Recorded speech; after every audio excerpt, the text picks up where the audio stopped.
साईं बाबा का व्रत कथा सुनने से पहले भारत की कथाएं सुनने के लिए आप हमारे चैनल भारत की कथाएं को सब्सक्राइब कर लें। एक शहर में कोकिला नाम की स्त्री और उसके पति महेश भाई रहते थे। दोनों का वैवाहिक जीवन सुखमय था। दोनों आपस में बड़े स्नेह और प्रेम से रहते थे, पर महेश भाई में कभी कभार झगड़ा करने की आदत थी। परंतु कोकिला अपने पति के क्रोध का बुरा नहीं मानती थी। वह धार्मिक, आस्था और विश्वास वाली महिला थी। उसके पति का काम धंधा भी बहुत अच्छा नहीं था। इस कारण वह अपना अधिकतर समय अपने घर पर ही व्यतीत करता था। समय के साथ साथ काम में और कमी होने लगी। उसके स्वभाव में और अधिक चिड़चिड़ापन आने लगा।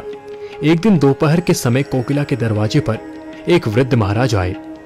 उनके चेहरे पर गजब का तेज था। वृद्ध महाराज के भिक्षा मांगने पर उसे दाल चावल दिए और दोनों हाथों से उस वृद्ध बाबा को नमस्कार किया।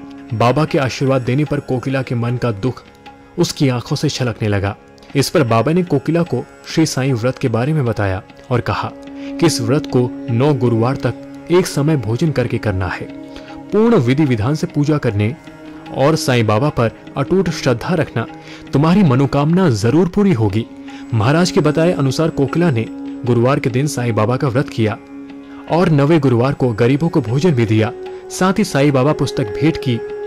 ऐसा करने से उसके घर में झगड़े दूर हो गए और उसके घर में सुख शांति में वृद्धि हुई। इसके बाद दोनों का जीवन सुखमय हो गया। एक बार उसकी जेठानी ने बातों बातों में कहा कि उसके बच्चे पढ़ाई नहीं करते, यही कारण है कि वो परीक्षा में फेल हो जाते हैं। कोकिला बहन ने अपनी जेठानी को श्री साईं बाबा के 9 व्रत का महत्व बताया। कोकिला बहन के बताए अनुसार जेठानी ने साईं व्रत का पालन किया। उसके थोड़े ही दिनों में उसके बच्चे पढ़ाई करने लगे और बहुत अच्छे अंकों से पास हुए। साईं बाबा 9 व्रत कथा। साईं बाबा व्रत को कोई भी साधारण जन कर सकता है, यहाँ तक कि बच्चे भी इस व्रत को कर सकते हैं। साईं बाबा अपने भक्तों में किसी प्रकार का कोई भेदभाव नहीं करते। उनकी शरण में अमीर, गरीब या किसी भी वर्ग या व्यक्ति आए, उसकी कार्य सिद्धि अवश्य पूर्ण होती है। साईं बाबा का व्रत एक बार शुरू करने के बाद नियमित रूप से 9 गुरुवार तक किया जाता है। यह व्रत कोई भी व्यक्ति साईं बाबा का नाम लेकर शुरू कर सकता है। व्रत करने के लिए प्रातः स्नान करने के बाद साईं बाबा की फोटो की पूजा की जाती है। साईं बाबा की फोटो लगाने के लिए सबसे पहले पीले रंग का वस्त्र बिछाया जाता है। इस पर साईं बाबा की प्रतिमा या फोटो लगाई जाती है। इसे स्वच्छ पानी से पोंछकर इस पर चंदन का तिलक लगाया जाता है। साईं बाबा की फोटो पर पीले फूलों का हार चढ़ाया जाता है। अगरबत्ती और दीपक जलाकर साईं व्रत की कथा पढ़नी चाहिए और साईं बाबा का स्मरण करना चाहिए। इस व्रत को फलाहार ग्रहण करके किया जा सकता है या फिर भोजन करके भी किया जा सकता है। इस व्रत में कुछ न कुछ खाना जरूरी है। भूखे रहकर इस व्रत को नहीं किया जाता।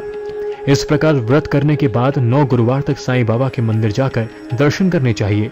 घर के निकट अगर साईं बाबा का मंदिर ना हो तो घर में साईं की फोटो लगाकर पूरी श्रद्धा के साथ पूजा करनी चाहिए। किसी भी स्थान पर व्रत की संख्या 9 होने से पूर्व इसे मध्य में नहीं छोड़ना चाहिए। साईं बाबा व्रत उद्यापन। शिरडी की साईं बाबा के व्रत की संख्या 9 हो जाने पर अंतिम व्रत के दिन 5 गरीब व्यक्तियों को भोजन और सामर्थ्य अनुसार दान देना चाहिए। इसके साथ ही साईं बाबा की कृपा का प्रचार करने के लिए 7, 11, 21 साईं पुस्तकें अपने आसपास के लोगों में बांटनी चाहिए। इस प्रकार इस व्रत को समाप्त किया जाता है। भारत प्राचीन काल से ही धार्मिक, आस्था और पूजा उपासना में विश्वास करने वाला देश रहा है। यहाँ कई धर्म और वर्ग और संस्कृतियों के लोग रहते हैं। इसके साथ ही भारत में अनेक संत महापुरुषों ने जन्म लिया। कई संतों के द्वारा किए गए चमत्कार आज भी चर्चा में हैं। शिरडी के साईं बाबा के चमत्कार की अनेक कथाएं प्रचलित हैं। शिरडी के साईं बाबा पर देश के करोड़ों लोगों की अगाध श्रद्धा है। सभी धर्मों के लोग यहाँ साईं बाबा के दर्शन के लिए आते हैं। यही कारण है कि साईं बाबा संस्था की प्रसिद्धि भी इसके साथ ही बढ़ती जा रही है। यह साईं बाबा का चमत्कार ही तो है कि आज भी देश भर में बाबा के नाम पर छोटे बड़े 80,000 से अधिक मंदिर हो गए हैं। भारत की कथाएं सुनने के लिए आप हमारे चैनल भारत की कथाएं को सब्सक्राइब कर लें।